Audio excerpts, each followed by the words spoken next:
J'ai fermé mon compte Twitter parce que je suis victime depuis plusieurs semaines de harcèlement, d'injures à caractère sexiste et homophobe sur les réseaux sociaux. Le déferlement de haine que j'ai subi depuis quelques jours sur les réseaux sociaux, il trouve son origine dans un article de l'Obs. Je me suis entretenue pendant 45 minutes avec un journaliste à qui j'ai dit quelque chose qui m'intéresse beaucoup ces dernières semaines.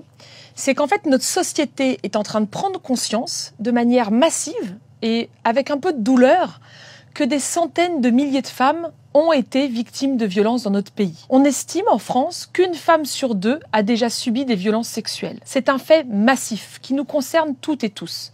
Dans votre entourage, il y a des femmes qui ont été victimes de harcèlement, d'agression ou de viol. Ça, on commence à le comprendre. La vague MeToo, qui a été une vague mondiale, nous a permis de prendre conscience de cette réalité. Il y a un truc qu'on n'arrive pas encore à imprimer.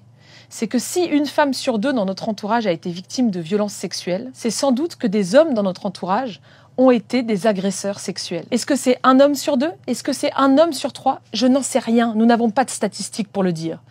Ce que je sais, c'est que c'est beaucoup. La première fois que j'ai entendu parler de harcèlement sur les réseaux sociaux, c'était il y a quelques années quand Rokhaya Diallo a été la cible d'appels au viol, notamment sur Twitter. Pour être tout à fait sincère, au fond de moi, il y a une petite voix qui se disait « Franchement, ça va, quoi.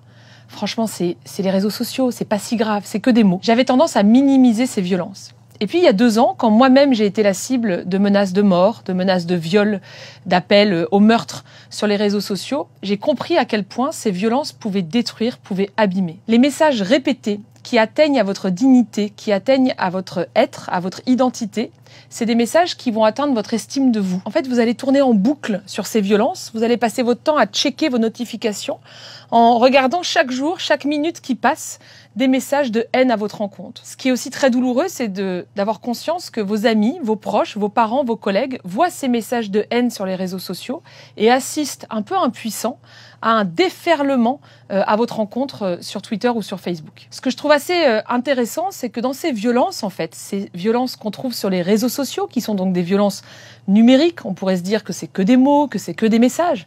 En fait, on retrouve exactement les mêmes mécanismes que dans les autres violences. Les violences conjugales, par exemple, ou les violences type harcèlement sexuel qu'on va voir dans la rue. Et dans ces mécanismes, on peut en identifier 3 qui sont communs. Le premier, c'est la dévalorisation. On va avoir en permanence des messages qui vont vous dévaloriser, qui vont vous faire penser que vous ne servez à rien, que vous êtes une grosse merde, que vous êtes là juste pour passer à la télé, mais qu'en fait, que votre message, il n'est pas important. Donc, une dévalorisation. La deuxième chose qui se passe, c'est l'inversion de la culpabilité. Ouais, mais en même temps, Caro, regarde le message que tu avais posté. Donc, c'est un peu normal que tu sois victime de harcèlement. Comme si les femmes qui subissaient le harcèlement sexiste ou sexuel sur les réseaux sociaux étaient en partie responsables de ces violences. Je rappelle, une femme n'est jamais responsable des violences qu'elle subit. Et puis, la troisième chose qu'on observe, c'est la menace et la peur. Dans ces violences, il y a la volonté de faire peur. Et ça marche. On a peur quand on est victime de cyberharcèlement sur les réseaux sociaux.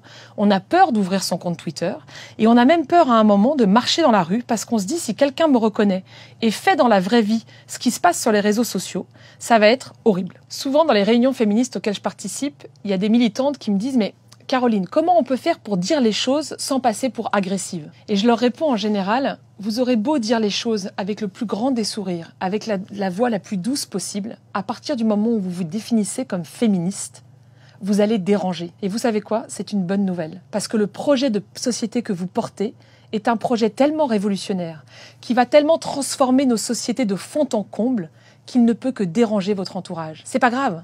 On va simplement prendre le temps de les convaincre un par un, un par un, un par un. Et au final, on gagnera.